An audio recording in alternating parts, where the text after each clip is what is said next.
Ang pangalan ni Wilfredo Buendia Revillame, mas kilala bilang Willie Revillame, ay isa sa mga pinakakilala at pinakapinag-uusapang personalidad sa kasaysayan ng telebisyon sa Pilipinas. Sa loob ng ilang dekada, siya ay naging simbolo ng saya, pag-asa at oportunidad para sa milyong-milyong Pilipino. Lalo na sa mga kabilang sa maralitang sektor ng lipunan. Gayunpaman, ang kanyang kwento ay hindi lamang tungkol sa tagumpay.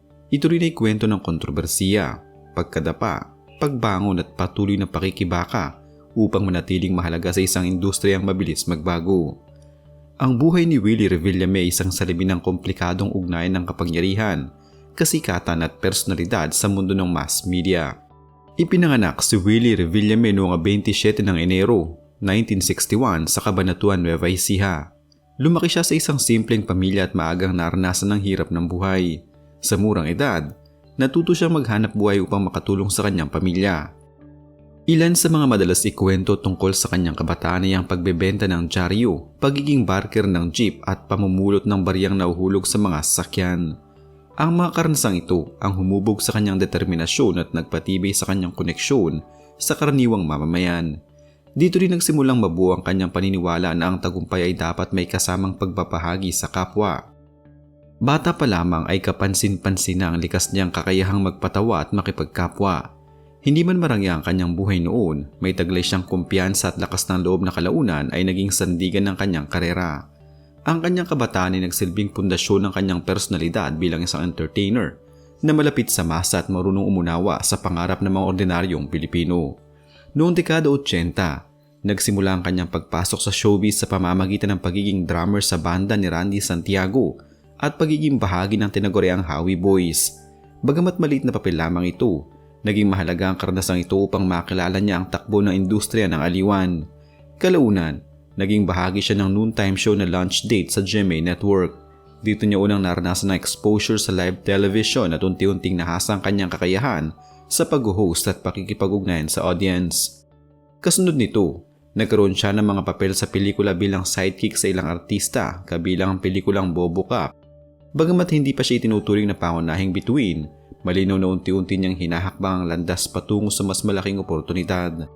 Ang mga panahong ito ay puno ng paghihintay, pagtsatsaga at paniniwala na darating din ang tamang oras para sa kanya. Ang malaking pagbabago sa kanyang karera ay naganap noong 1998 nang lumipat siya sa ABS-CBN at maging bahagi ng Sanglinggo na po sila. Kalaunan, siya ay naging isa sa mga pangunahing host ng Magandang Tanghali Bayan o MTV. Dito tuloy ang nakilala ang kanyang masiglang estilo ng pag-host. Ang kanyang kakayahang magpatawa, makipagbiruan at magbigay ng premyo ay nagbigay sa kanya ng natatanging identidad sa noontime television. Hindi lamang siya naging host, siya ay naging simbolo ng pag-asa para sa mga kalahok at nangangarap ng mas magandang buhay. Inulunsad ang programang Wawawi kung saan si Willie ang naging pangunahing host at mukha ng palabas. Ito ang nagdala sa kanya sa rurok ng kasikatan. Ang Wawawi ay hindi lamang isang game show, ito ay isang pang-araw-araw na ritual para sa maraming Pilipino noon. Ang kanyang mga catchphrase, lalo na ang bigyan ng jacket yan ay naging bahagi ng kulturang popular.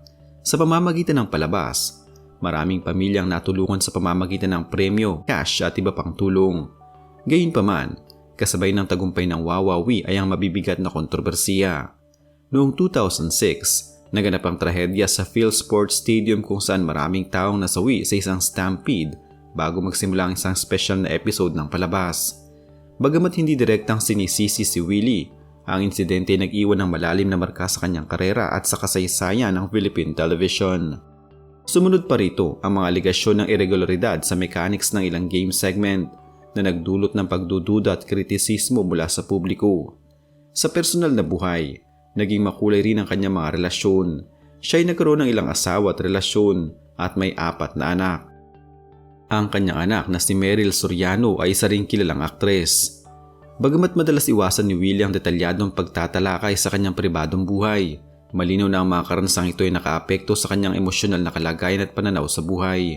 Sa paglipas ng panahon, pinalawak ni Willie ang kanyang interes sa negosyo. Isa sa mga pinakakilalang proyekto niya ay ang Will Tower sa Quezon City. Mayroon din siyang mga investment sa real estate at iba pang negosyo. Ang mga ito ay patunay na ang kanyang tagumpay ay hindi lamang nakasalalay sa telebisyon, kundi pati sa matalinong pagnenegosyo. Gayunpaman, hindi din nawala ang mga issue tungkol sa kanyang ugali sa set. Maraming ulat mula sa dating staff at kasamahan ang nagsasabing siya'y mahigpit, minsan ay pabago-bago ang mood at may tendensiyang magalit kapag hindi nasusunod ang nais ng daloy ng palabas. May mga pagkakataong pinagsasabihan niya mga staffs at co-hosts habang naka-live na nagdulot ng tensyon sa production. Para sa ilan, ito'y tanda ng pagiging attitude. Para sa iba, ito'y resulta ng matinding pressure ng live television. May mga taong nagtatanggol kay Willie at nagsasabing ang kanyang pagiging stricto ay nakatuon lamang sa trabaho. Bilang pangunahing host at creative force ng kanyang mga palabas, hawak niya ang malaking responsibilidad. Sa ganitong konteksto, ang kanyang ugali maaaring ituring na produkto ng mataas na pamantayan at takot sa pagkabigo. Gayunpaman, sa panahon ng social media, ang ganitong asal ay madaling mapuna at husgahan ng publiko. Habang nagbabago ang landscape ng telebisyon, unti-unting humina ang ratings ng ilan sa kanyang mga palabas. Nagkaroon ng mga panahong tila nawawala siya sa mainstream media at may mga ulat na wala siyang regular na programa sa malalaking network. Para sa isang dating hari ng noontime TV, ito isang mabigat na yugto ng kanyang karera. Isa sa mga pinakamadalas na binabato kay Willie Revillame sa loob ng maraming taon ay ang umunay pagiging attitude niya sa set. Ang isyong ito ay paulit-ulit na lumulutang sa mga ulat ng entertainment media, panayam ng dating staff at mga kwento sa likod ng kamera na unti-unting naging bahagi ng kanyang public image. Para sa ilan, ito ay patuloy na pagiging mahigpit at dominante niya bilang pangunahing host at producer. Para naman sa iba, ito ay natural na bunga ng matinding pressure na kaakibat ng live television at ng kanyang personal na pamumuhunan sa bawat palabas. Ayon sa ilang dating miyembro ng production team ng kanyang mga programa, kabilang ang Wawawi, Willing Willie, Will Time Big Time, Wawa Willie at maging sa mas bagong proyekto niya, may mga pagkakataon naman nagiging pabago-bago ang kanyang mood sa set, lalo na kapag hindi nasunod ang takbo ng palabas na nasa kanyang isip. May mga ulat ng biglaang pag-sit-in sa programa, pagbabago ng mechanics habang naka-live at direktang pagsita sa staff at co-host sa harap ng mismong kamera. May mga pagkakataon ding napabalita na napuputol o nababago ang mga segments dahil sa hindi pagkakaunawaan sa pagitan ni Willie at ng direktor o floor manager. Para sa ilang kasamahan, ang kanyang estilo ay tila authoritative. Siya ang may huling salita sa lahat ng desisyon mula sa camera angles hanggang sa pacing ng laro. Ito'y lalo pang pinalakas ng katotohanan sa maraming pagkakataon. Hindi lamang siya host kundi creative driver at minsan ay producer rin ng palabas. Kaya hawak niya ang parehong creative at on-air power. Gayunpaman, mahalagang ilagay ang isyong ito sa mas malawak na konteksto. Ang live noontime television sa Pilipinas ay isa sa pinaka-stressful na anyo ng broadcast production. Walang pagkakataon para sa retake at milyong-milyong manonood ang nakatutok araw-araw. Bilang pangunahing mukha ng programa, si Willie ang unang sasalo ng sisi ng publiko sakaling may pumalpak. Mapa-technical error man, maling mechanics o reklamo ng kalahok. May mga co-host at staff din na nagdedepensa kay Willie. Sinasabing ang kanyang pagiging masungit ay hindi personal kundi nakatuon sa trabaho. Ayon sa kanila, kapag tapos na ang palabas, madalas umano niyang binabawi sa pamamagitan ng pagtulong sa staff, pagbibigay ng bonus o simpleng pakikipagkwentuhan. May mga nagsasabing mataas lamang ang kanyang standards dahil ang bawat episode ay may kaakibat na malaking responsibilidad. Gayunpaman, sa panahon ng social media, ang ganitong asal ay madaling mabigyan ng negatibong interpretasyon.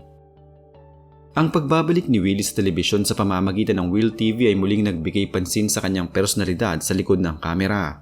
Sa unang araw ng pagpapalabas ng Willionario kung saan nagkaroon ng ilang technical glitches at set malfunctions, napansin ng ilang manonood ang bahagyang tensyon sa kanyang reaksyon sa live broadcast. Bagamat hindi lantaran, may mga sandaling kapansin-pansin ang kanyang pagkadismaya sa mga aberya, isang bagay na agad napunan ng netizens. Para sa ilan, ito ay isang patunay na hindi pa rin nagbabago ang kanyang pagiging perfectionist at mahigpit sa set. Para naman sa kanyang mga taga-suporta, normal lamang ito para sa isang host na personal na pinaghirapan at pinondohan ng isang bagong channel. Sa katunayan, maraming naniniwala na ang kanyang emosyonal na reaksyon ay nagmumula sa malalim na investment niya sa tagumpay ng Will TV. Na itinuturing niyang legacy project at simbolo ng kanyang pagbabalik matapos ang mga pagkatalo at kontrobersiya sa nakaraang mga taon. Sa huli, ang issue ng pagiging attitude ni Willie Revillame ay hindi simpleng usapin ng ugali lamang. Ito'y refleksyon ng isang komplikadong personalidad, isang taong dumaan sa kahirapan, umangat sa tuktok ng kasikatan at patuloy na lumalaban upang manatiling relevant sa isang industriyang mabilis magbago. Ang kanyang tapang, determinasyon at malasakit sa masa hindi may kakaila, ngunit kasabay nito ay ang kanyang mga kahinaan bilang tao. Nawala lang ako, hindi na kayo nakatini. Yun ang problema. Umalis kasi ako, nag-meeting ako. Pagbalik ko, hindi pa pala tama. Kung nandito ako, naayos niyan. O ngayon, magagahit na naman kayo sa akin. Bakit gano'n? O yan ang sinasabi ko. Alam nyo, I'm sorry Balagay ko, papalitan ko kayo lahat. Sorry. Hindi yung ginagawa yung trabaho nyo na maayos. Hindi, bigyan di ba, miss? Nag-rehearse kayo kanina? Hindi, nag-ano kayo, nag-dry run kayo, hindi nyo malang i-rehearse.